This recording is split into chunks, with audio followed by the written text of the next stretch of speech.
Hello বন্ধুরা, সবাই কেমন আছো? আশা করছি খুব ভালো আছো। আজকে আবার একটা নতুন ভিডিও নিয়ে চলে এসেছি। বেশি দেরি না করে চলো ভিডিওটি স্টার্ট করি।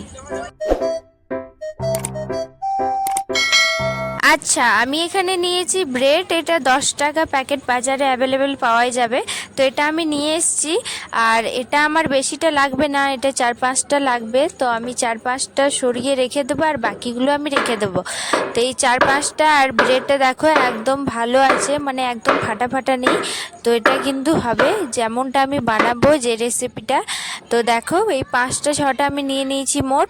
তারপর এটা আমি পিসের মতো, এই যে পনিরের মতো টুকরো করে নেব সবটাকে।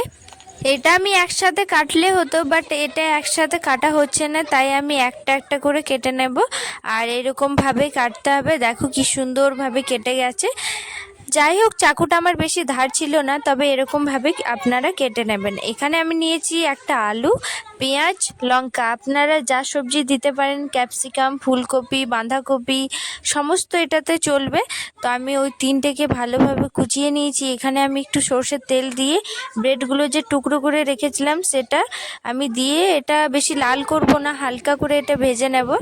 ভাজা হয়ে যাওয়ার পর ওই ননস্টিকের প্যানে আরেকটু তেল দিয়ে একটু দিলাম লঙ্কা, পেঁয়াজ আর আলু দিয়ে ভালোভাবে এটা এখন লাল করে ভেজে নেব।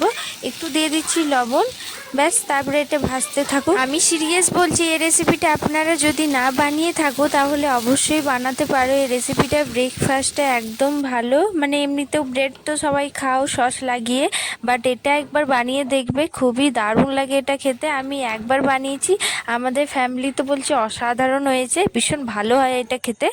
তো আপনারাও অবশ্যই একবার ট্রাই করে দেখবেন। এটার মধ্যে একটু সস দিলে ভালো হতো, তবে আমি সসটা দিচ্ছি না, আপনারা দিয়ে দিতে পারো। তো একদম রেডি আমাদের, দেখো ব্রেড ভাজা, খুব সুন্দর একটা রেসিপি সকালের টিফিন। তো কেমন লাগলো ভিডিওটা অবশ্যই সাবস্ক্রাইব করো, লাইক